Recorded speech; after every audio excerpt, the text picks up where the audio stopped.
Спявай на белорусском. Я не певица, я поющий автор. Чисто и молочка вкусная. Он выздоравливающий алкоголик. 26, мать его, лет, 26, Катя. Спонсор оппозиции Рита Дакота. Красавчики мои.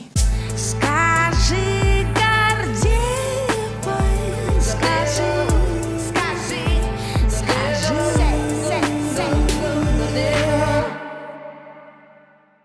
Если будет плохо, мы перепишем, правда? Конечно. Давай сначала чекнем. У нас чекнуть, да, чуть-чуть. Вот они чек и возьмут в кадр, стопудово, тебе говорю. Так всегда. Давай играть.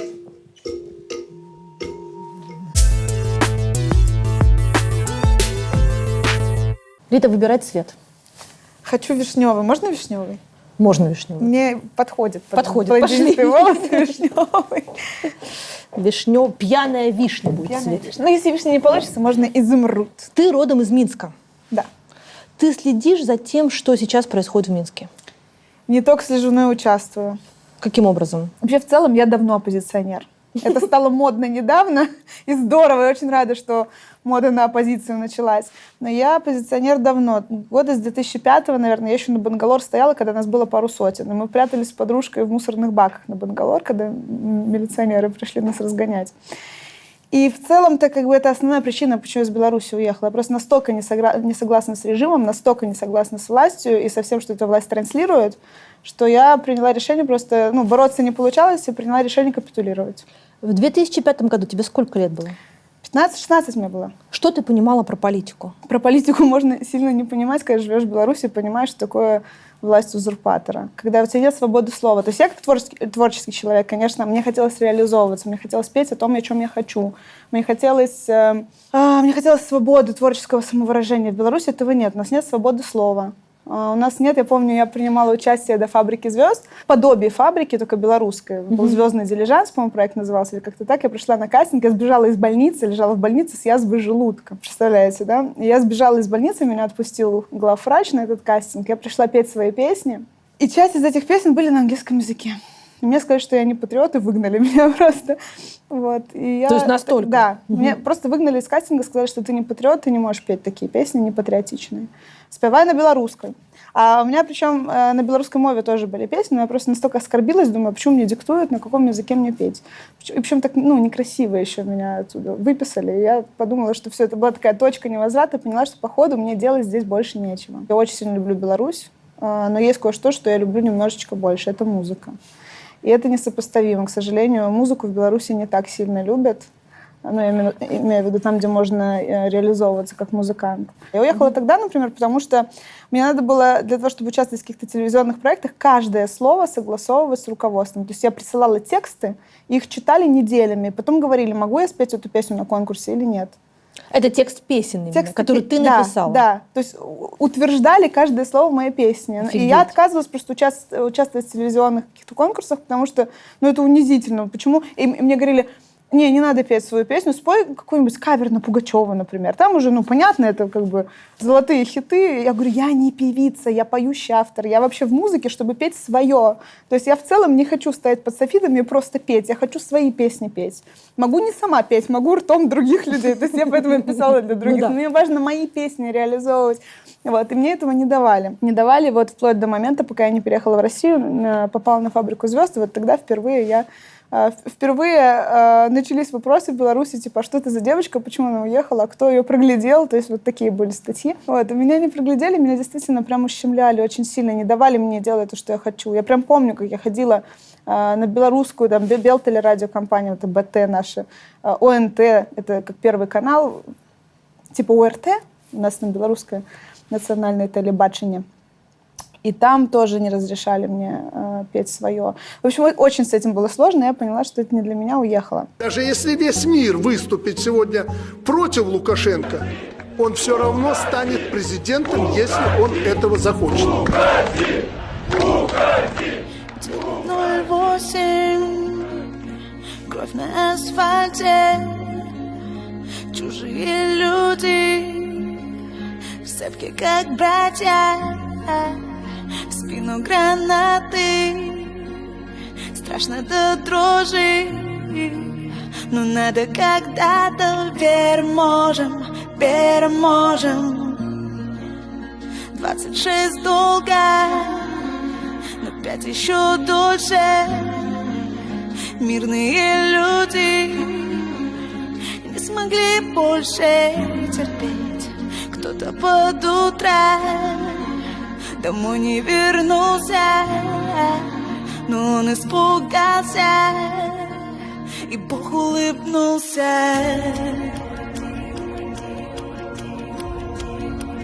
Бог улыбнулся. Ты не боишься, что твою песню «Уходи» поют женщины, которые держатся за руки, да, на проспекте, что она стала, в общем, чуть ли не оппозиционным гимном сейчас? Тебе не страшно?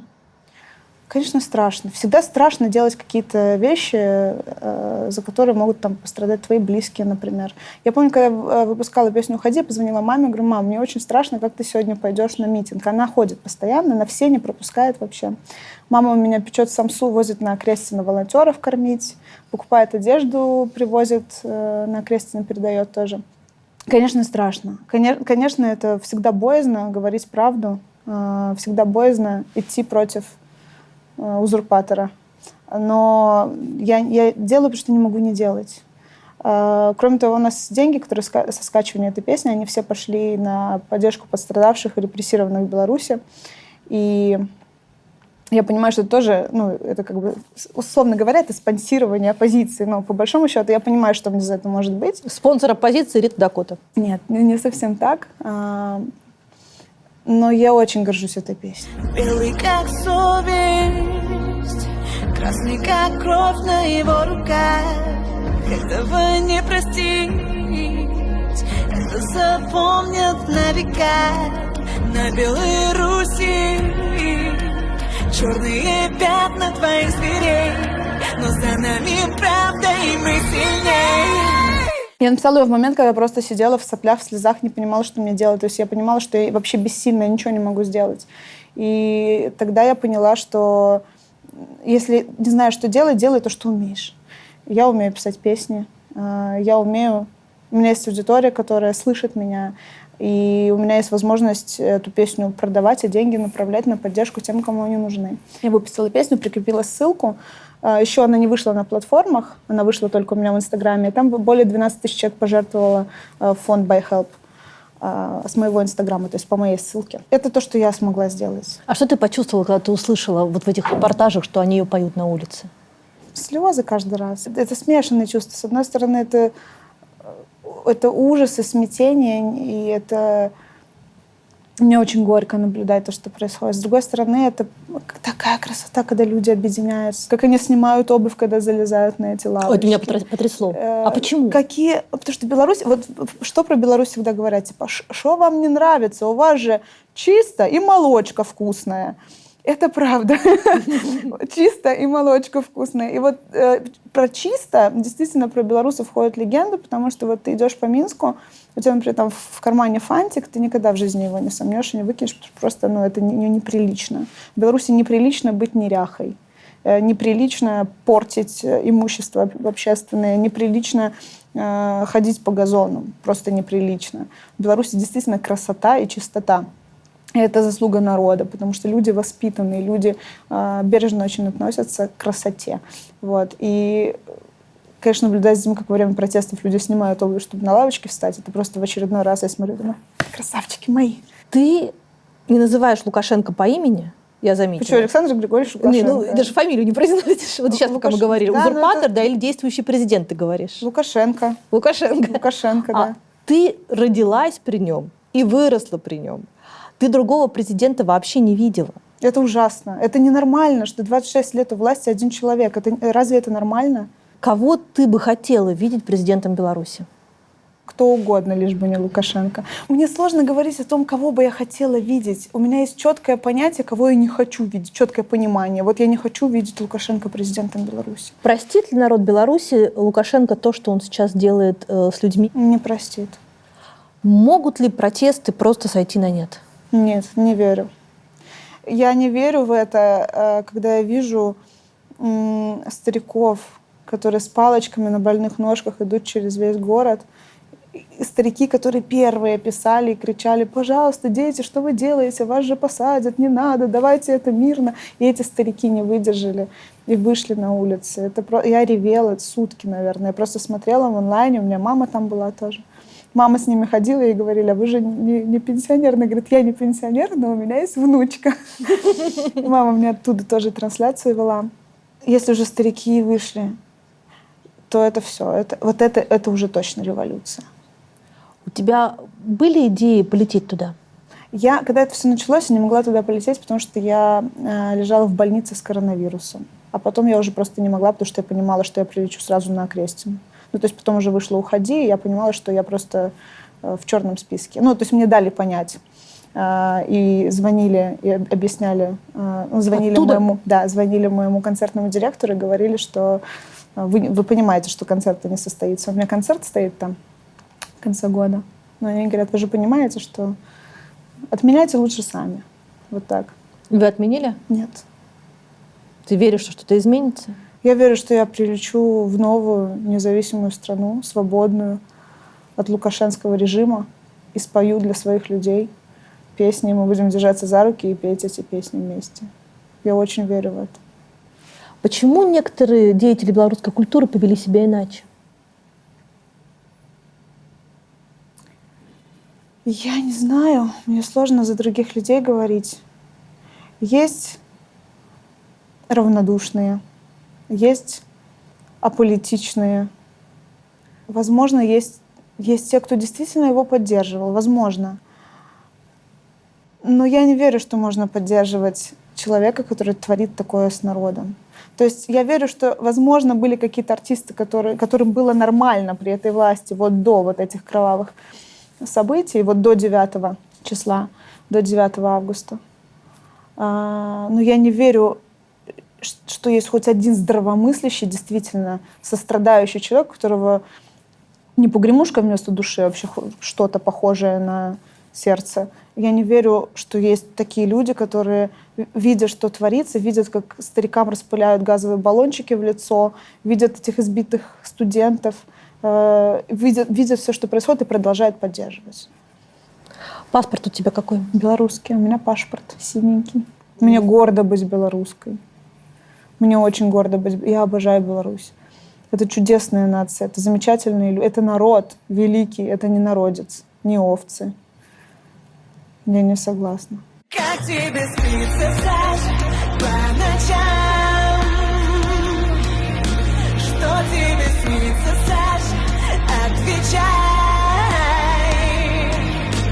Как ты в глаза посмотришь матерям?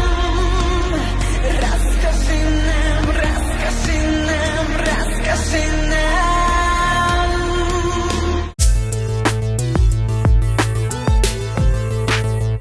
У нас недавно ушел клавишник, и поэтому мы его, хотел сказать, убили. Поэтому мы его, как-то лучше из него высосали и запихнули в компьютер. У нас клавиши будут из компьютера. Куда он у вас ушел? Утомили его туры наши. А вы в турах вообще устаете? Да. Ругаетесь? Нет. У нас хороший коллектив. У нас чудесный, например, световик. Он меня накрывает, когда с меня одеяло падает в автобусе. Например, я сплю, там автобус как-то повернул резко, одеяло упало, и он укрывает меня. Мы играли вместе, когда это вообще не приносило денег еще. У нас там были залы. Помню, мы в Питере собирали зал там, на 50 человек. Нам казалось, что мы просто пришли к успеху. Это все, это стадион наш личный. Я помню, были первые концерты. Коль, помнишь, мы рисовали баннеры вручную? У нас был баннер такой с тряпки, и мы маркерами цветными писали логотип наш, вешали.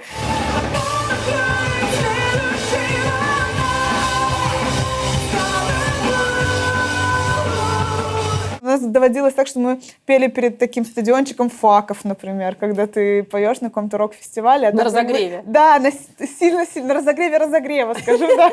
А там тебя вообще как бы не сильно ждут, ты вообще не очень-то им нравишься. Это тоже забавно. Ты в Минске закончила музыкальную школу. Да. Кто тебя туда отвел и как ты там училась? Я смотрела на своего дедушку, который виртуозно играл джаз на пианино, и просто вот я как раз помещалась ростом ровненько под пианино, вот помещалась вот так вот, смотрела на него и восхищенно.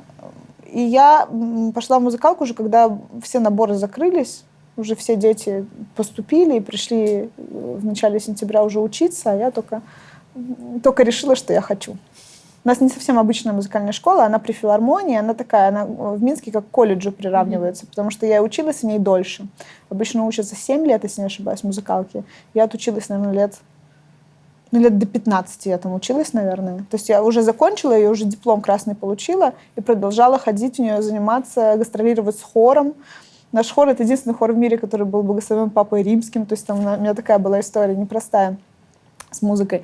И я прям помню, моя первая депрессия лет в 15, когда я поняла, что все, я не могу больше учиться в музыкалке, то есть надо что-то другое придумывать, и все. Я понимаю, что вся моя жизнь крутится вокруг этого. То есть я прихожу из школы, а мне ничего не надо. То есть все, не надо бежать куда-то, успевать на сольфеджио, на музыкальную литературу, там, репетировать там, сложнейшее произведение Грига. Там. То есть мне ничего не надо, все, я свободна. И я просто, чем себя, как другие дети вообще живут, а чем они занимаются? И тогда вот начался мой период панк-рока, репетиции в гаражах и всего остального, потому что мне некуда себя было применить. Что ты пела? Я пела в ска-панк-группе, пела в панк-рок-группе, в хардкор-группе. В общем, я прям в андеграунд окунулась. А кто были твоими кумирами тогда? У нас такая была, скажем, альтернативная панк-рок-сцена, то есть там Минск-Сити хардкор. И вот с этими прекрасными людьми мы как раз стояли там на демонстрациях. Анархисты, они же всегда против. Неважно чего, главное против. Вот это очарование пубертатного периода. То есть я в целом пришла в музыку, которой я занимаюсь сейчас, и вот из того самого андеграунда, и безумно счастлива, что был путь именно так. Потому что есть примеры, когда наоборот, когда человек врывается, сразу становится популярным, а потом начинает очень сильно грустить, что его не принимает субкультура. И вот это начинается битва за респект, который приводит обычно к тому, что популярные артисты скатываются в никуда, потому что они достигли популярности, а улица их не признала, там андеграунд их не признал. И они начинают делать альтер-эго, начинают делать какие-нибудь экспериментальные альбомы, и это, как правило, хоронит популярных артистов.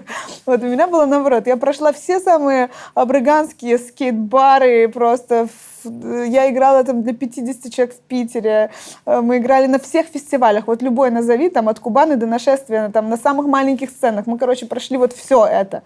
Мы играли на This is Moscow в прокуренном амбаре. С нами играл чувак, который играл в свое время с Нирваной на барабанах. Ну, то есть, короче, я видела это все изнутри, и когда я поняла, что наконец я выросла, все, я из этой музыки выросла. Я не хочу больше играть тяжелую музыку. Я не хочу больше прятать свои истинные чувства за вот такими рифаками, за дредами или там яркими волосами. Я все, я леди. Я хочу петь о том, о чем девчачья душа болит. И все, я очень органично пришла в свою чудесную попсу, которую так люблю. И я не хочу доказывать никакой субкультуре, что я там трушный музыкант, потому что я вот все всем доказала, в первую очередь себе. И теперь я сажусь за свой инструмент, играю девчачьи лирические песни и радуюсь жизни. Слушай, я все время, как говорится, хочу и Билли Айлиш спросить, и тебя. Ну, Билли Айлиш в следующий раз я спрошу, а пока тебя. Как можно играть на инструменте с такими ногтями? Легко и виртуозно можно сыграть. Я причем с этими ногтями тебе сыграю не только свои песенки, а классику могу тебе сыграть. Да ты что? Легко. Всю жизнь в музыкальной школе обрезали все ногти. Обрезали. Вот я отрываюсь. У меня первый раз за всю мою жизнь, мне 30 лет, это третий мой маникюр с длинными. Но я привыкла уже.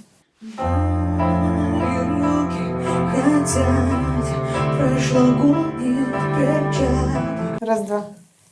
Что? Раз, два, три. 3-2 раз. Блин, ну нет у него, короче. Почему он был, а сейчас его нет? Есть догадка? Просто моя мама реально не хочет, чтобы ты играл. Спасибо. Не, если честно, моя мама их любит. Я не ем мясо, и у нас часто очень, люди знают, что не ем мясо, и там готовят нам все не мясное. Пацаны едят. И у меня мама перед концертами приносит там противень самсы, например, пирожков с бараниной. Ну, корми мальчиков, их еда. Ну, справедливости ради, стоит заметить, что меня-то она более-менее из всех твоих барабанщиков еще как бы Из так. всех твоих барабанов. Какая-то барабанная шлюшка меня выставил прям-таки, знаете ли. Я достаточно моногамна в плане барабанщика. Какой это барабанщик в твоей жизни? Ты мой какой? Третий? Ну, я номер один, но я как бы иногда заменяем. Он номер один, но иногда изменяет мне с Noise MC, и нам приходится изменять ему с другим прекрасным человеком. Что у тебя было с собой, когда ты приехала в Москву? 4 чемодана шмоток из секонда. Все. Ничего. Деньги? Не было денег особо. Квартира? Нет. Я жила в комнатке у брата в Марьино. В маленькой комнатке, там не помещалось пианино. Я ходила в соседнюю школу играть на пианино. Сторожу давала деньги, чтобы он меня пустил. Брала с собой одеяло, чтобы не громко было. И в музыкальном классе работала. Вот так сидела, песни писала. Потом он меня уже жалел, уже бесплатно меня пускал. Даже одеяло ты закрывала, что ли, инструмент? Да. Ну, если большое верблюжье одеяло положить, в 2 раза сложенное сверху на инструмент, и на глушитель поставить педалечку, то вообще не слышно. То есть ты слышишь, а в соседней комнате не слышишь. Лайфхак от Риты Дакоты. Как ты себе планировала свой успех? Ты вообще наметила себе какую-то цель? Или ты просто приехала покорить Москву? Я не планировала покорять Москву, не планировала вообще никакой успех. Я приехала как композитор. Я хотела песни продать и заработать денег. Кому ты продала свою первую песню? Не помню. Может, Заре, по-моему. Угу. Тогда у меня стали прям покупать один за одним. Не знаю, кто первый был. Ну вот Зара. Настя Кочеткова была еще, помню, с «Фабрики», с 4-й.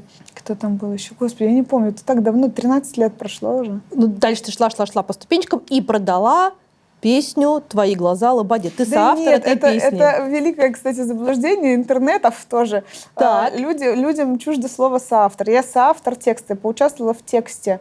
Я не автор этой песни. Соавтор. Соавтор, да. Мне за это соавторство мне дали даже песню года, диплом. Вот, но А деньги? Ну, деньги Света дала, конечно, я же бесплатно не пишу. Я бесплатно пишу только в качестве благотворительных акций. То есть там девочки-инвалиду для конкурса я писала бесплатно. Там каким-то музыкантам, которые мне очень нравятся, у которых нет денег, например. У меня есть мой музыкальный курс. Я создала музыкальный курс, такую некую платформу обучающую для начинающих музыкантов. Вот я там пораздариваю периодически хорошие песни просто ребятам, у которых нет возможности, которым нужен материал, например, там, я мечтаю пройти в шоу песни на ТНТ, а песен нет. Я такая, дарю, бери. То есть вот так я бесплатно делаю. А так вообще я свой интеллектуальный, скажем, творческий труд ценю высоко.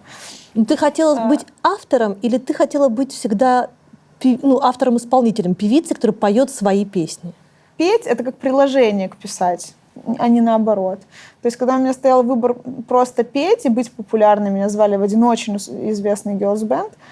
Какой? Не скажу. Ну скажи. Не скажу. Я избрала некую позицию, в которой мне было участвовать в этом girls-бенде позорно. Если так говорю, то это немножко все-таки некрасиво по отношению к тем, кто в нем участвовал. И я помню, как я звоню маме, говорю, мам, я отказываюсь. Она говорит, почему? Ты же так мечтала, это же вот на сцену прямой путь. Я говорю, мам, вот представь, что ты мечтаешь о черном блестящем Бентли, а тебе дарят Бентли, но говорят, что он будет весь в стразах, в розовых, там с каким-то неприлично выложенным словом стразами на капоте, и поменять ты его, перекрасить не можешь. Но это вроде то, о чем ты мечтала, но вообще не то. Поэтому у меня тогда было 2 варианта. Либо вот пойти в эту группу и стать успешной, известной участницей girls-бенда, либо писать песни, но в каморочке в своей темной, без камер.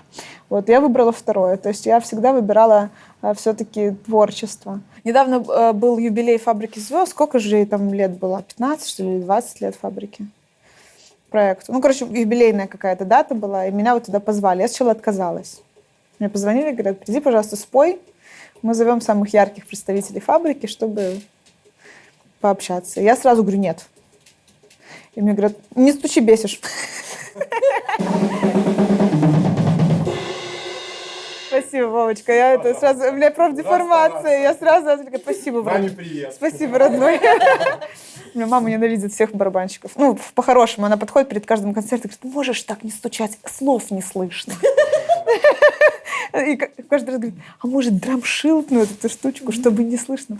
Ну вот, что, говорю, фабрика, отказалась я. А потом думаю, что я отказалась? И я стала себе задавать вопросы, оказалось, там столько всяких травм, столько обид, что там все было нечестно, что это телешоу, достаточно жестокая реальность вообще телешоу.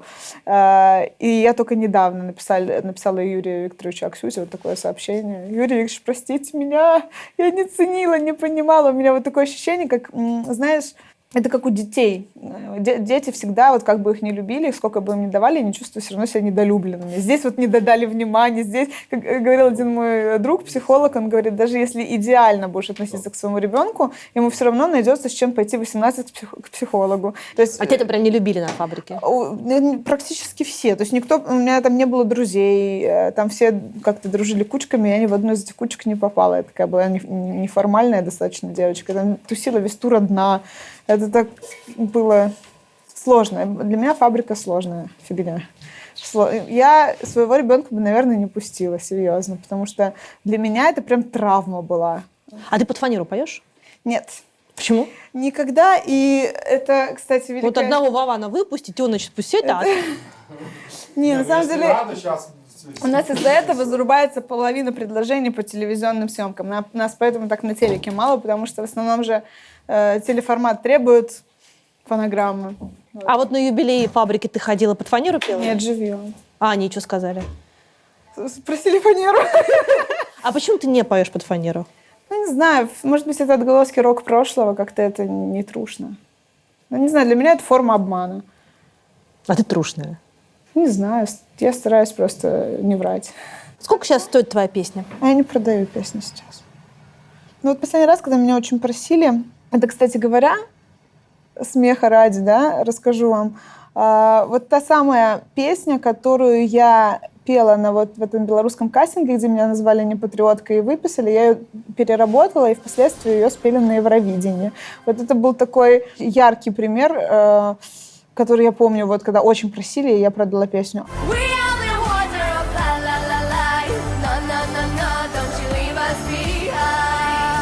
Когда я последний раз продавала прям вот на потоке, наверное, когда Лободе делала альбом «H2LO». Я была соавтором части этого альбома. Когда я прям сидела, у меня были дедлайны, мне надо было сдавать, ну, то есть такое ремесло. Вот. И после этого уже выстрелила песня «Полчеловека», и с тех пор я не делала, вот, не работала над чужим материалом так вот прям пристально. Я проросла до глубины, ты отравил все мои мечты. Я сейчас не пишу не потому, что мне там не нужны лишние деньги, например, не потому, что я там где-то больше зарабатываю, а потому что я просто устала немножко. Я очень долгое время писала 24/7, и когда музыка случается с тобой не всегда по любви, для меня это как вот, писать музыку, это как заниматься сексом, да, вот когда это не по любви, когда ты не хочешь, а тебе надо, вряд ли ты от этого много удовольствия получишь. И вот это надо, оно немножечко очарование от творчества убивает. Я искренне считаю, что музыка тебе вообще ничего не должна. Ты вообще должен благодарить каждый раз, когда она в твою голову светлую наведывается. Я каждый раз к этому отношусь как к чуду. Я вообще в целом стала как-то успешной в музыке, когда я от нее просто отцепилась, отвалила от нее, перестала от нее требовать, чтобы она меня делала популярной, чтобы она мне приносила деньги, чтобы она у меня получалась, чтобы она там меня кормила. И когда просто я стала ее благодарить, что она ко мне приходит, и все, и больше ничего. Вот тогда случилась магия. Это важное объявление. У нас есть победитель нашего конкурса. Анастасия Мартовская получает годовую подписку от Storytel за вопрос главврачу 52-й больницы Марьяне Анатольевне Лысенко. Вопрос такой. Если у нас такой высокий уровень оказания медицинской помощи в стране, то почему тогда у нас такой низкий уровень средней продолжительности жизни? Мы передадим этот вопрос Марьяне Анатольевне. Когда вы досмотрите интервью с Ритой Дакотой до конца, вы можете написать свой вариант вопроса, который я не задала, но должна была бы задать в комментарии. Автор лучшего вопроса тоже получит годовую подписку от наших друзей из Storytel. Смотрите дальше.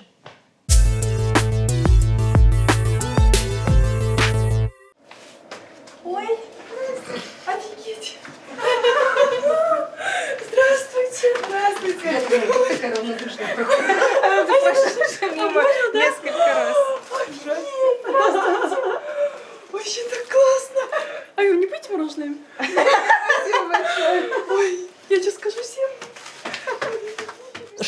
такое дом для мамы? Это приют. А мы идем? Мы Или идем, стоим? пошли. Ты хозяйка, ты и провожай. Я не хозяйка, я гость и друг, можно сказать так. Попечитель, можно сказать, этого чудесного места. Это приют, куда приезжают девочки, иногда беременные, иногда с грудными лялечками в руках. Им некуда пойти, им дают здесь все. И жилье, и мы привозили сюда мастеров, которые давали им профессию, то есть обучали их на мастеров маникюра, там, учили там, вышивать, вязать. То есть они получают профессию здесь, уход, поддержку, психологическую помощь, юридическую помощь. Я не знаю, мне что-то как-то неудобно, тревожит людей. Здравствуйте. А можно к нам зайти? Да, заходи. К вам зайти? Да. Ну, я не могу. Приветики. Здравствуйте. Здрасте. В общем, это примерно так выглядит. Здрасте. Вот такие комнатки, тут детишки и мамы с детишками. Вот такие прекрасные люди живут. А вы сколько здесь живете вообще? Прошли 3 месяца. То есть вы тоже беременные пришли, да? Нет, я пришла с ребенком, когда вот месяц ей был. Почему пришли? Ну, потому что я живу в интернате, а там нельзя с детьми жить. Меня долго заставляют, чтобы я сделала аборт, и я отказалась. Что ты здесь? И теперь у вас есть кто? Дочка. Как ее зовут? Евдокия. Ух ты, господи, Евдокия. Как ты оказалась другом, учителем? Как ты вообще сюда пришла? Вышла песня «Нежность». Это моя нежность, которую прятала прежде, которая где-то там между. Там нет актеров, там все истории реальные. История очень необычная. Там женщина пожарная, единственная в России женщина пожарный, мать. Женщина-монтажник, как это правильно сказать. В общем, она болтается на супервысоких зданиях в Петербурге, реставрирует старый Питер. Она тоже такая одна женщина.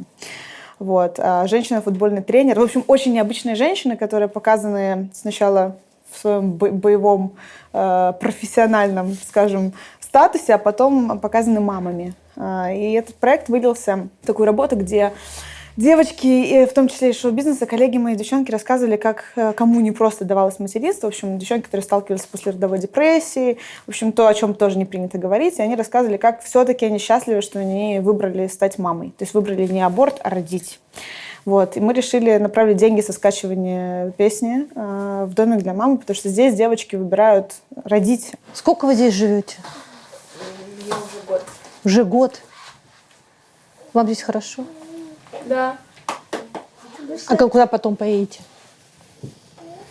Ну, а сейчас собираю деньги, может быть, покупать буду дом, не знаю, посмотрим. А что вам здесь дают? Здесь все, и психологическую помощь, и материальную помощь. Ну, вот, имеется в виду, там, если надо лекарства купить, еще что-то. Юридическая помощь, также, чтобы оформить социальные выплаты. Ну и также проживание бесплатное, питание бесплатное и гуманитарный склад, то есть можно вещи приобрести. А вы, получается, беременная, да, пришли? Да.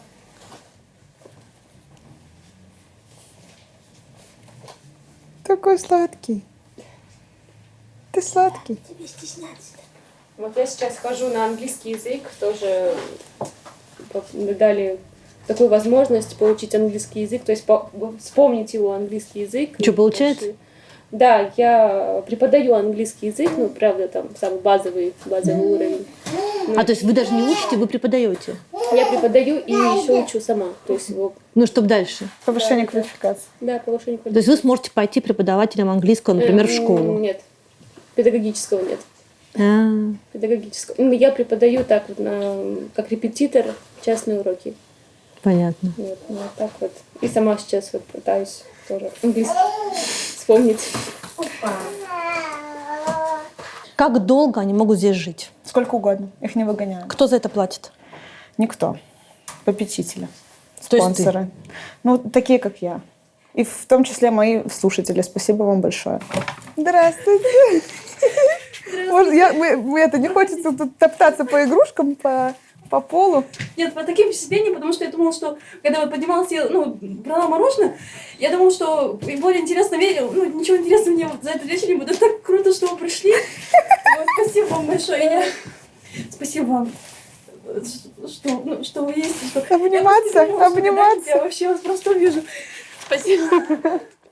Спасибо за добрые слова. Твоя дочь здесь была когда-нибудь? Нет, еще ни разу не была, но обязательно побывает. В прошлом году, можно сказать, Мия подарила деткам праздник. У Мии был день рождения. Ровно год назад как раз, вот с этой съемкой примерно мы совпали. У Мии был день рождения, он был такой шикарный, там были аниматоры, там был невероятный море-шоу, который делали нам там шоу мыльных пузырей, в общем, какие-то представления. Я думаю, господи, а ведь эти дети никогда такого не увидят. И мы договорились с хозяйкой этого агентства, которое организовывало день рождения Мии, и они привезли все это сюда. И приехали аниматоры, приехало шоу мыльных пузырей, приехало шоу, там какие-то невероятные какие-то космические люди ходили. В общем, дети были просто в шоке. С Мией у тебя была хотя бы одна мысль о том, что этот ребенок может не появиться на свет? Не было. Но у меня удивительный тоже путь к материнству, я была child-free. Я не хотела детей, я помню, мне было лет 18 или 19, я еду за рулем по МКАДу, говорю, мама, ты нормально с тем, что у тебя не будет внуков? У меня мама преподаватель, она всю жизнь работает с детишками, в садике отработала полжизни. Она говорит, конечно, мне бы очень хотелось, но я принимаю твое право, твой выбор, твою позицию. У тебя супермама. Да. То есть мне казалось, что... Опять же, не потому что не люблю детей, потому что для меня вот детство — это такое тождественное боли. То есть я думала, что я не смогу быть хорошим родителем, потому что просто детство — это слишком больно, зачем мне кому-то причинять боль, думала я. Вот, поэтому, когда я забеременела, у меня начались первые мысли вообще о том... то есть я соприкоснулась вот с этим всем, родив ребенка, я вдруг поняла, господи, как же хорошо, что у меня есть работа, как хорошо, что у меня есть поддержка, как хорошо, что я имею возможность иметь няню, например. То есть и я вдруг, мне как молнией в голову ударило сделать эту песню, поддержать всех девочек, которые в этом одни. Потому что было безумно непросто с тем, что у меня есть все-таки поддержка, есть там мама, которая меня поддерживала. Позже, там, через полгода появилась у Мии няня, и я могу себе позволить, потому что вот я могу работать и заниматься тем, что я люблю, и иметь заботливую няню, которая еще мои молочные зубы вырывала. Это еще моя няня. Вот. А другие девочки не могут. И как же мне хочется каждую обнять, как мне хочется каждой дать тепло, как мне хочется, чтобы каждая соприкоснулась с тем, что такое ее дело жизни. Вот мы поэтому сюда приводим иногда классные всякие мастер-классы от девочек, от топовых стилистов, там, от мастеров по маникюру. То есть мы их обучаем, мы показываем, что можно зарабатывать сами. Это работает? Работает, да. Девчонки вот перед Новым годом делали офигенные такие корзины, боксы, продавали, зарабатывали денег. В общем, себе уже? Да. В какой момент пришел успех? Вот ты почувствовала, что все поперло, ты вышла на правильную дорогу, и дальше будет только круче. Не знаю, в чем успех для тебя измеряется? В количестве подписчиков? Или в деньгах? Или в чем? Нет, в чувстве самореализации, наверное. Но у меня тогда успех был всегда. Я чувствовала, что я реализована всегда. Мне не обязательно подтверждение извне, что я классный музыкант. То есть у тебя такая высокая самооценка? Нет, у меня очень низкая самооценка, я над этим работаю всю жизнь. Просто есть что-то, в чем я уверена. И моя музыка классная, я в этом уверена. Я столько лет себя считала ущербным музыкантом, который там недостоин вообще того, чтобы иметь какие-то залы, что я столько в себя вкладывала, я столько училась, я столько слушала музыки, я столько провела за инструментом бессонных ночей, что... я с чувством выполненного долга реально могу считать себя хорошим музыкантом. Поэтому успех — это такое эфемерное понятие. То есть для кого-то успех — это деньги, то есть ты заработал много, и ты успешный. А для меня нет, например. Для меня вот в музыке я, например, у меня там были какие-то уже бешеные миллионы просмотров. Мне страшно любить тебя, ведь если мы целые, то полчеловека я неполноценная. Ведь если мы целые, то полчеловека я. Клип назвал русский Инстаграм самым цитируемым среди популярных людей. То есть полчеловека выложили максимальное количество раз. И тогда я не считала себя успешным музыкантом. Я, наверное, себя успешным музыкантом посчитала, когда зал большой собрала первый раз. Я вот когда Sold Out собрала в «Космонавте», и мы уезжали Ребята приехали, бежали, чтобы успеть, и приехали просто толпой на вокзал. Вот весь перрон был в моих, чтобы меня проводить. Вот тогда я рыдала. Я плакала и говорила, что, представляешь, я классный музыкант. Я прям плакала, потому что тогда я осознала, что вот похоже это вот то, о чем я мечтала. Как ты сейчас себе представляешь свою карьеру? Вот что ты хочешь делать? Ничего, я хочу быть счастливой. Я очень странный карьерист, антикарьерист. Я вообще, когда меня спрашивают, типа, что ты планируешь делать, я говорю, я планирую жить жизнь. И я всегда в потоке. Я всегда тонко чувствую, что надо делать, чтобы кайфовать от процесса, кайфовать от жизни. То есть я в какой-то момент, я помню, я так перегорела, у меня было очень много гастролей, очень много концертов, и ноябрь-декабрь прошлого года я не спала ни один день дольше 3 часов. Можете себе представить, да, что это такое? То есть у меня было ты подзаработала перед пандемией, в отличие от многих. У меня был очень плотный гастрольный график. Мы из одного города переезжали в другой. У нас еще часть тура была на автобусе. Я вспомнила времена панк-рока. Автобусный тур — это прям, больше мы на автобусе не ездим. И я прям очень сильно тогда перегорела. Я тогда себе дала обещание, что я никогда не буду в ущерб своему ментальному здоровью ничего делать. Никогда не выберу что-то, что отнимает у меня жизнь счастливую. Поэтому моя карьера, я ее так вижу. То есть, наверное, нормальный артист бы сказал, я мечтаю собрать стадион, я мечтаю там спеть дуэт с каким-нибудь мировым исполнителем. Я мечтаю так свою жизнь выстроить, чтобы я могла от нее кайфовать, могла делать, что я хочу, и при этом заниматься любимым делом, и нести пользу людям, служить музыке. Просто не когда я Рита Дакота, а когда я Ритка из Минска. И вот это то, куда я стремлюсь. Вот так я свою карьеру Ты хочешь быть вижу. Риткой из Минска? Я и есть Ритка из Минска. Как пахнет гречневой кашей. Мы вот здесь, вот знаешь, что устраивали? У нас тут, опять же, хозяйки салонов красоты на меня подписанных устроили здесь бьюти-салон. Мы сюда привезли кучу столов, тут вот зеркала, и девчонок, значит, здесь красили, стригли, делали маникюры, в общем, всякие эти массажи лица, в общем, устроили такой этот спа-салон здесь для девочек, потому что в какой бы ситуации ни была девчонка, все равно важно чувствовать себя женщиной, правда? Ну да. Но за жизнью Ритки из Минска наблюдает ежедневно в онлайн-режиме больше 2 миллионов человек, твоих подписчиков. А как жить, если каждый твой шаг ты обязана фиксировать? Не обязана. Ну, ты фиксируешь? Нет. Я фиксирую только то, что ты видишь. Там еще знаешь, сколько всего, что я не фиксирую. Я ушла из Ютуба. У меня был на Ютубе видеоблог. Да. Популярный очень. Да. И классный, он мне денег приносил, он монетизировался хорошо. Я его закрыла с легкой с легким сердцем, со спокойной совестью. Вот именно потому, что там надо было все снимать. Там невозможно не снимать. То есть вот, чтобы получить ролик на 20 минут, надо, там, не знаю, 2 недели провести с этой камерой с утра до ночи. И в какой-то момент я поняла, что это никакого удовлетворения мне не приносит. И я его закрыла очень легко, вообще со спокойной душой. А Инстаграм, там же нет реалити вот этого 24/7. То есть ты хочешь — снял сторику, не хочешь — не снял, хочешь — публикуй что-нибудь, не хочешь — не публикуй. Но если ты что-то не публикуешь все время, они же от тебя отпишутся?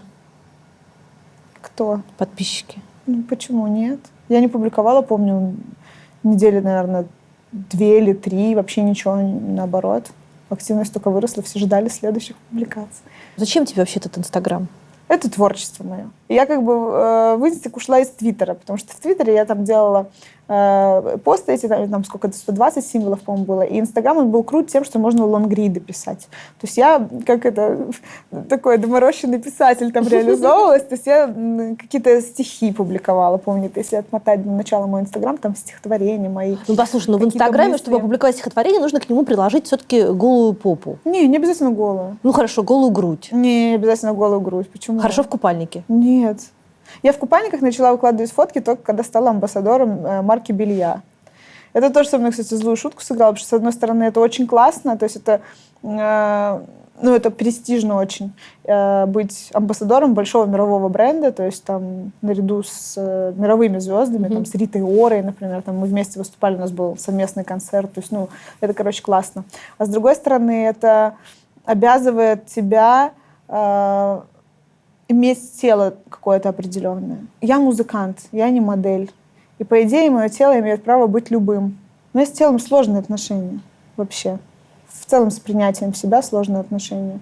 Сначала я очень стеснялась своей женственности. То есть у меня от природы там пышная грудь, попа, там талия. А я очень мечтала быть вот как раз в хардкор-тусовке, как вот эти вот девчонки с короткими стрижками, которые там панкушки в коротких шортах и в гольфах. А у меня там всегда такие были женственные бедра, ноги. И я прям помню, я скрывала за оверсайзом.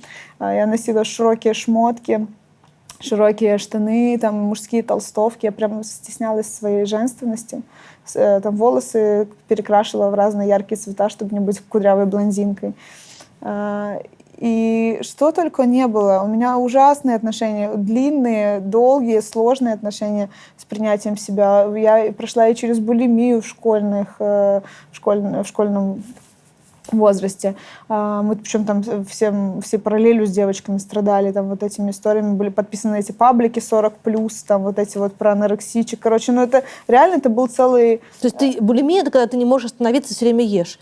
Это когда ты объедаешься, потом там бежишь в туалет. Ну, то есть это вот мы в школе с девочками такими вещами занимались, и у меня очень сложные отношения были со спортом, потому что я не спортивным была ребенком всегда. Я очень комплексовала из-за этого, я очень долго искала спорт. Я вообще очень долго принимала как данное, что спорт — это не про боль и унижение, потому что когда ты, например, там не можешь согнуться, там, наклоны вперед, там у всех детей там норматив какой-то, не помню, там плюс 20 был там на нормальную отметку, у тебя минус 45, и над тобой весь класс ржет. А я там от природы очень не гибкая вообще. Я поэтому там выбирала всегда там скейтбординг, я каталась на скейте, потому что там не надо быть гибкой, там просто едь себе и прыгай.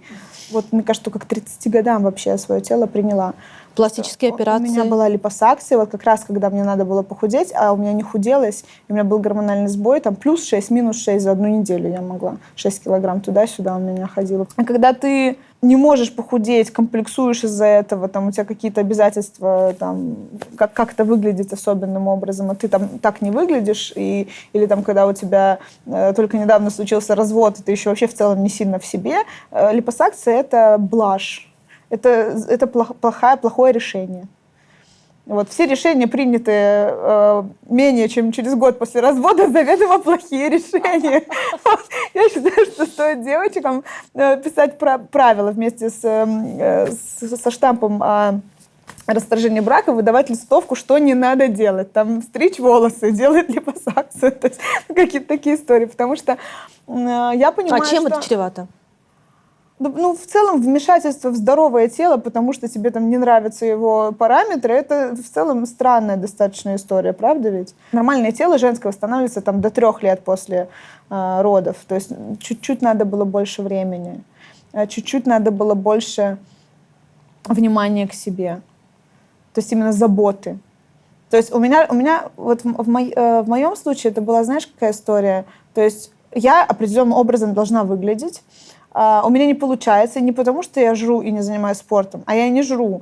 Не жру вообще ничего практически, да, то есть питаюсь очень неправильно, очень ограничивая себя в КБЖУ, при этом по спорту мне половину всего нельзя, потому что у меня там был симфизит после родов, и я такая стою, пойду и все это отсосу, заплачу денег, чтобы мне там это все исправили.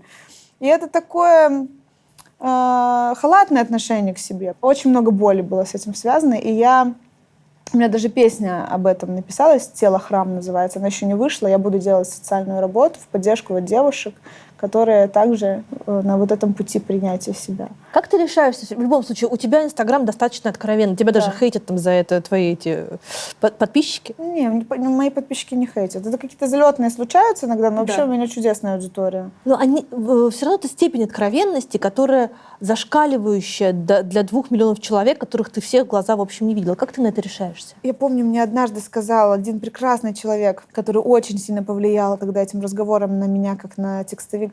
Он говорит, когда тебе плохо, вот ты звонишь подруге, что ты ей говоришь? Ты не говоришь, моя душа в облаках, а он там грозой весенней ушел от меня. Нет, ты говоришь, мне так хреново, что я сейчас блевану на ковер. И вот такими должны быть тексты песен.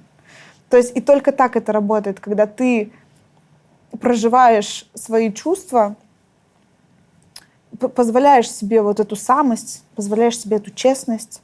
И когда И тогда другой человек слышит и говорит, блин, а у меня же так же болит. Вот это вот очень частый комментарий, типа, как ты это написала, ведь это про меня. А почему это про тебя? Потому что это про меня. Потому что мы все похожи, у нас всех болит одинаково. И тогда это становится про каждого. И то же самое с постами. Я вот не отделяю посты от творчества своего музыкального. То есть музыкальное творчество, а есть вот там текстовое в Инстаграме. То есть картинки для меня это дело десятое. Вообще я не очень люблю сниматься, фотографироваться. Это каждый раз для меня стресс, любая фотосессия. Это прям, ну... Типа, если бы можно было просто тексты писать, я бы писала просто тексты, просто надо к ним что-то присобачивать, чтобы... А как с этим бьются коммерческие посты? Очень легко бьются. Во-первых, ну, то есть если ты честный, опять же, да, с собой, с аудиторией, у меня это такое очень важное для меня мерило. Если, например, что-то, чем я не пользуюсь в жизни, что мне не нравится, там, что ужасного качества или там, что не соответствует моей идеологии, я это не рекламирую. Когда я понимаю, что я могу стать вкладом в чей-то красивый, честный бизнес, я беру этот заказ условно. Да? То есть, например, не знаю, там, ну, условно говоря, там, «Кухня Марии» — это офигенный русский производитель кухонь, да, не знаю, вы, наверное, вырежете, ну, например, да, какой-нибудь классный производитель кухонь, я вот сейчас сделала ремонт, и они настолько крутые, они круче, чем там итальянские их конкуренты, а это русские ребята, которые так топят за свой бизнес, это так красиво, это так, как они прям задротствуют по каждому материальчику, там, если это дерево, то это такое дерево, что ты сидишь и просто с ним разговариваешь. Почему, ну, как я не поддержу их? То есть это же так круто, что я могу рассказать людям о офигенном чьем-то производстве, стать вкладом в их бизнес, еще и сама заработать, и с этих денег записать своих песен, там, прокормить своих музыкантов. Сколько стоит пост? По-разному, смотрели что. Ну, где-то от 200 тысяч рублей. Сколько постов в неделю? Всегда по-разному. Сейчас карантин, сейчас такой кризис у всех.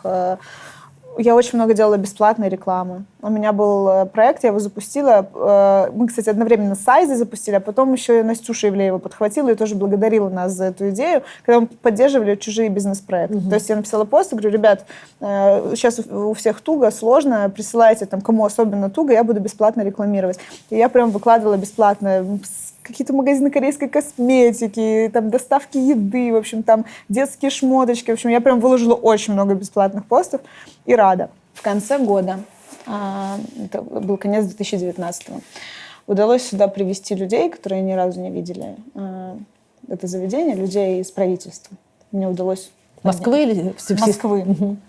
Удалось поднять знакомство, скажем так, и попросить приехать сюда, обратить внимание и выделить новое помещение. Вот. И долго, очень несколько лет боролись за это помещение, через дорогу, там большой особняк. И вот теперь это будет домик для мамы. Я так радовалась. Ну, ты тратишь на это свой ресурс, который ты могла бы тратить на какие-то тебе полезные вещи. У меня хватает ресурсов на мои полезные вещи. Ты тратишь на это свое время, ты тратишь на это свои деньги. Зачем тебе это? Ну, у меня есть возможность помогать другим людям. Почему бы не помогать? Что ты испытываешь, когда ты их слушаешь? Любовь. Представляешь, Евдокии могло бы не быть, например. Теперь она есть. Какая красивая Евдокия. Это ли не чудо? Чудо. Ну вот. И, казалось бы, деньги ведь смешные. Вот мы, например, в прошлый раз я перевела около 200 тысяч рублей. Тоже мы там посчитали скачивание, плюс там подписчики тоже поскидывались, и смогли на мебель 200 тысяч выделить сюда. Но ведь это же в глобальном смысле для государства вообще ничего. Блогерам столько за пропагандистские посты платят, ну дай больше. А тут мебель в целый приют. Я не понимаю, почему этого не делают власти, почему это не делают инстанции, которые должны этим заниматься, почему никто не спонсирует это, я не понимаю. У блогеров-миллионников не принято растрачивать свой ресурс на социальные проекты. Это, это неправда, почему? Ида Галич много денег тратит на благотворительность. Да? Айза много денег. Вот я каждый раз делаю какой-нибудь сбор, хотя бы 5 тысяч Айза пришлет, например. Оксана Самойлова недавно мне 100 тысяч рублей прислала одной семье. Мы купили холодильник, там что-то мебель еще. Я ее не просила, она сама. Она просто увидела, что я делаю, и говорит, а я хочу тоже. И она не писала об этом в соцсетях. То есть, есть, люди, которые действительно помогают. И я знаю, что Игорь Яковлевич Крутой оплатил одному из реабилитационных центров для проекта «Цунами» целый год аренды. Это очень много денег. Там, не знаю, около 1 миллиона, наверное. Вот очень много запросов приходит на рекламу. Там все хотят рекламировать свой бизнес на страницах миллионников. Я говорю, давайте так, мне денег не надо за эту рекламу, я вам сделаю бесплатную рекламу, отгрузите сюда вот всего, чего можете. А это, многим было выгодно. Кто-то захотел просто без рекламы, кто-то именно за рекламу, но anyway, здесь были просто фуры. Тут были просто, без шуток, коробки, ящики джинсов, гигантское количество подгузников, там, детского питания. Сюда привезли там сертификаты на стоматологию, на косметологию. В общем, просто вот весь малый бизнес, который сидит у меня в Инстаграме, в один день собрался здесь и привез все просто. Там детское постельное белье, игрушки. Наверное, зашкварно говорить, смотрите, какой я хороший, но я говорю, чтобы другие услышали идею, что это можно тоже делать.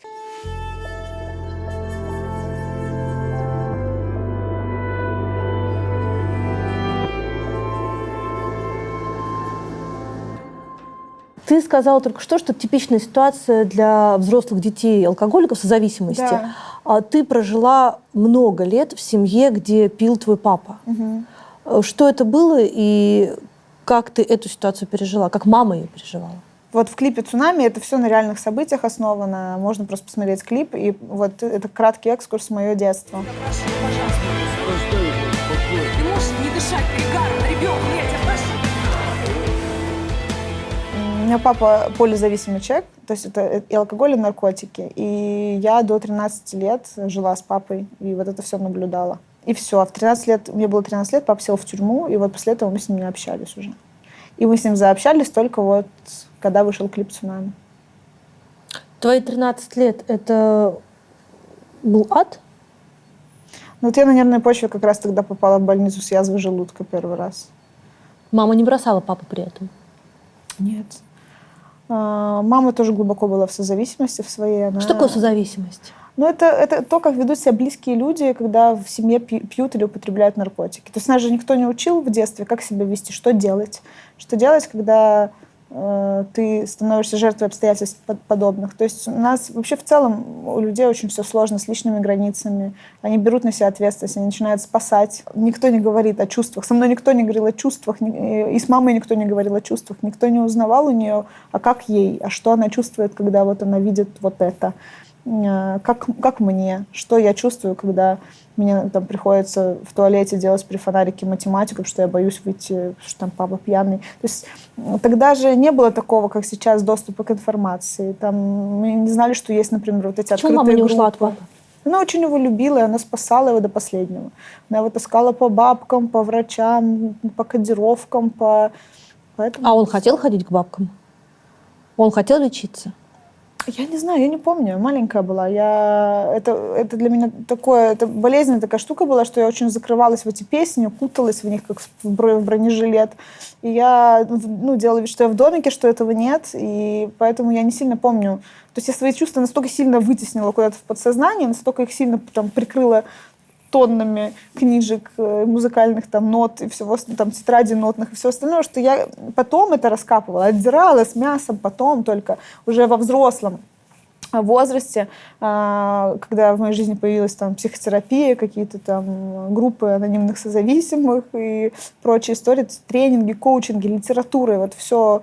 Я туда окунулась и поняла, что оказывается, это не норма, оказывается, так неправильно оказывается, было. так неправильно. Оказывается, это вот дисфункциональная семья. Оказывается, по-другому должно быть. Я только во взрослом возрасте обнаружила, что может быть по-другому. Вышел клип «Цунами», и очень боялась, что это его добьет, что он что-то с собой сделает или запьет еще сильнее. Я прям боялась. То есть, опять же, я брала на себя ответственность за чувства другого человека. И я ее, скрипя сердцем, выпустила. Вообще не планировала ее выпускать. Она родилась у меня, я спела один раз в Питере на крыше. И я не планировала вообще ее синглом делать, что-то на нее снимать. Просто в Питере на крыше спела эту песню. И какая-то девочка снимала видео вертикальное с ужасным звуком, потому что прям под сценой она стояла около колонки с таким, знаешь, пердящим ужасным звуком. И это видео за ночь набрало 400 тысяч просмотров. Вот, и люди ввели хэштег «Когда цунами». И под каждым моим постом мне бомбили просто тысячи комментариев «Когда цунами, когда цунами». То есть, видимо, так откликнулось людям на это. И мы записали эту песню, сняли клип. И вот я выложила ее, я прям помню, как у меня колотилось сердце так, что прям в ушах слышно было, как оно стучит. Я очень боялась. И то, что произошло потом, оно меня шокировало, потому что тысячи девочек, десятки тысяч, наверное, даже. Писали просто, вот я обновляла, и каждую минуту еще 10 сообщений было. Это про меня, у меня так же, я рыдаю. И оказалось, что это боль, которая сидит почти в каждой девочке, и о которой принято молчать. Потому что, это стыдно вроде бы, это как с жертвами домашнего насилия. То есть, о таких вещах не говорят. Не говорят, что там ты выходец из дисфункциональной семьи, где было так. То есть обычно это такое, прикрывают газеткой, идут по жизни дальше, там, с примером, как не надо. Как Папа в моей жизни увидел не этот будет. клип? Папа увидел этот клип, да. И вот это стало как раз спусковым крючком в решении его поехать на реабилитацию. Он первый раз решил по-настоящему. Сам? Да. Он проявил позвонил сам тебе? Инициативу. Нет, я предложила ему, и он сказал, да, я хочу. И вот на следующий день уже у него были люди из Минской ассоциации, и его уже посадили на поезд. И на следующий день он уже был на реабилитации. То есть 2 января мы с ним поговорили, или 3, а 5 он уже был на реабилитации. Из Минска он приехал. И папа прошел полгода реабилитации, полгода ресоциализации, и вышел оттуда совершенно другим человеком. То есть его как бы перезапустили, переделали? Нет, переделать никого нельзя. Он, нельзя, мы даже не говорим выздоровевший, он выздоравливающий. Он выздоравливающий алкоголик. Это Просто возможно? Он уже больше года в чистоте, он даже не курит. Конечно, возможно. Как он изменился?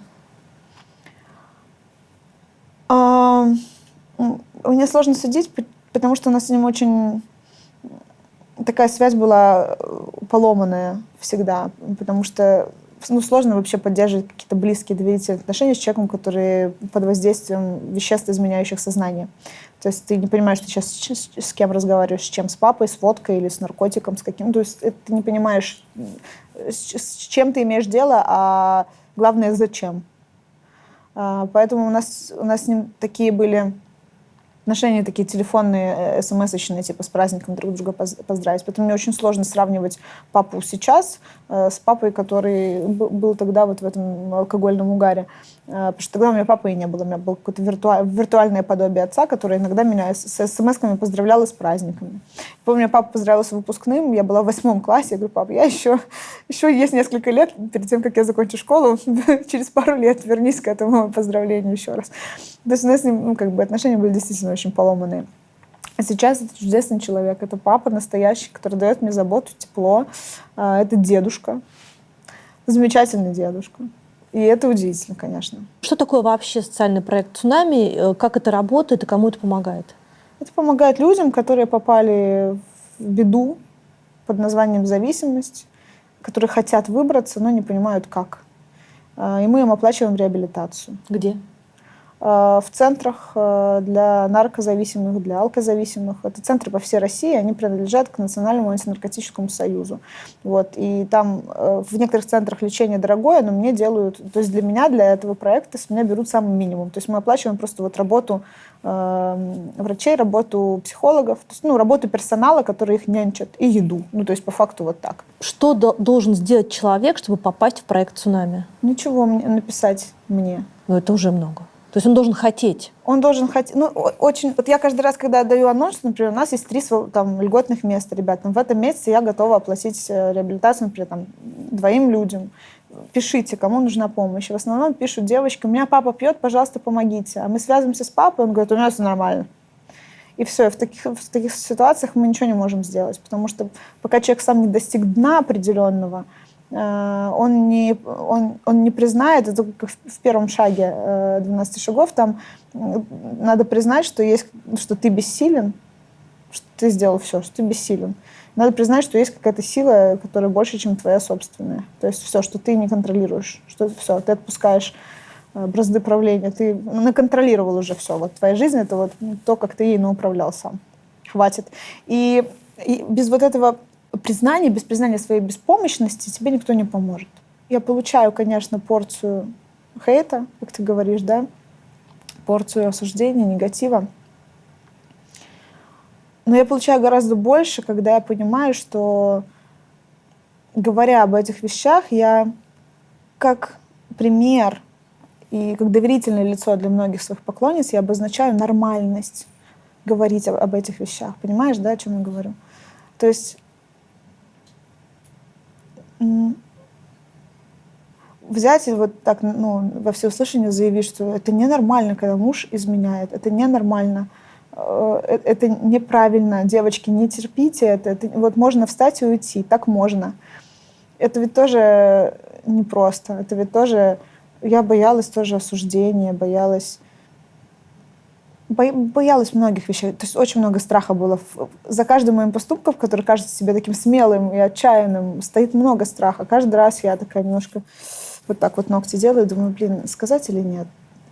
И каждый раз это такое... Я выбираю право быть собой, выбираю право на честность свое базовое по умолчанию. В этом моя сила.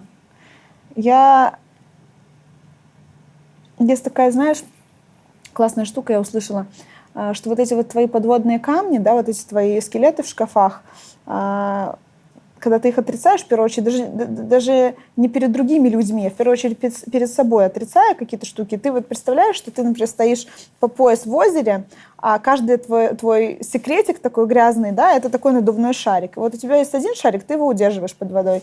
Есть второй, ты уже как-то неловко, некомфортно, но ты продолжаешь удерживать. Там третий, ты там между ног как-то держишь. Четвертый, там пяткой. Но ты сливаешь туда каждую секунду такое колоссальное количество энергии, поэтому если ты вот так вот отпустишь руки, все эти шарики повсплывают, ты понимаешь, что ты можешь плыть, нырять, ты можешь что угодно, можешь лечь звездочкой и полежать на этой воде. То есть мне эта параллель очень близка, потому что когда я перестаю скрывать какие-то истории, которые свербят меня изнутри, у меня появляется сила на преодоление, сила на то, чтобы идти вперед, сила на развитие на свое, сила на творчество. Вот. И это вот единственная причина, по которой я говорю как есть, не скрывая ничего, не удерживая эти шарики под водой. Обычно я спрашиваю про Россию, но я тебя спрошу про Беларусь. Угу. Веришь ли ты, что президентом Беларуси может стать женщина? Глобально женщина или конкретная женщина? Просто женщина. Верю. Если у тебя есть конкретные варианты, ты можешь их предложить. Нет, конкретных вариантов у меня нет. Но женщин очень достойных в Беларуси, как вы все можете сейчас лицезреть, масса. Давай представим, что ты стала президентом Беларуси. Нет. Зачем мне такое представлять? Я не хочу быть президентом Беларуси. Ну, что бы ты первое изменила? Ну, например, первое, что я бы сделала невозможным быть у власти 26 лет. Ну, типа, где демократия и человек, который стоит у власти 26, мать его, лет, 26, Катя. Это хорошее решение, я только за. Можно ради этого стать президентом Беларуси, подумай об этом. Свободу слова, пожалуйста. Пожалуйста, в студию. Свободу слова в Беларуси, пожалуйста. Молодые, самые талантливые люди уезжают из страны просто потому, что они не могут самовыражаться там. Топ-5 белорусских музыкантов. Нискис, Ляпис Трубецкой, туда же и Брутто, Айова.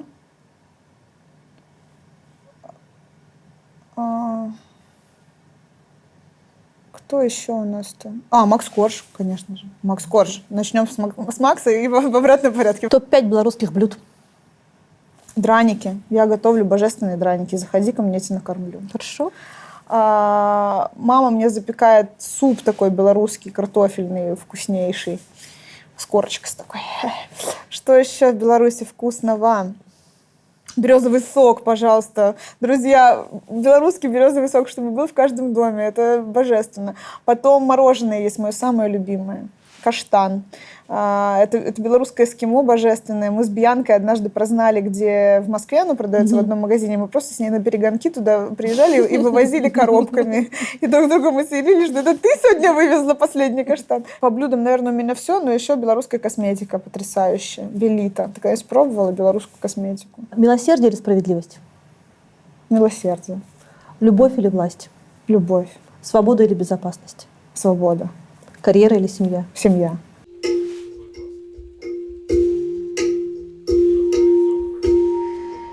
Хочу в до рассвет и прохладу, а ты есть мое чудо, мне надо этим туманом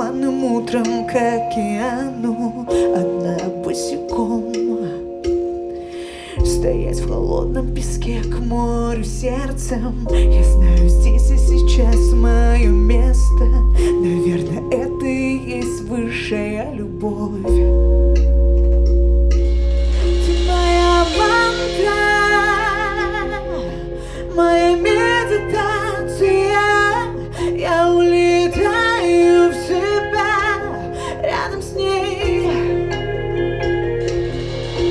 Моя мантра, моя медитация.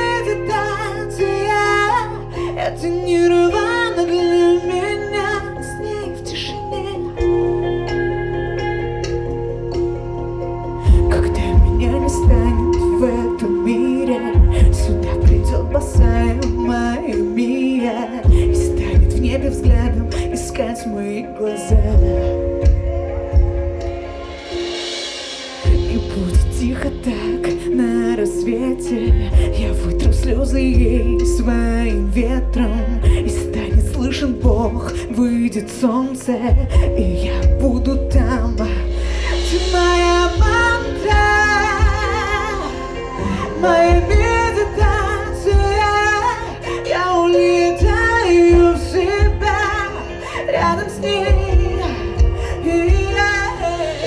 Моя мантра, моя медитация. Это нирвана для меня, с ней в тишине.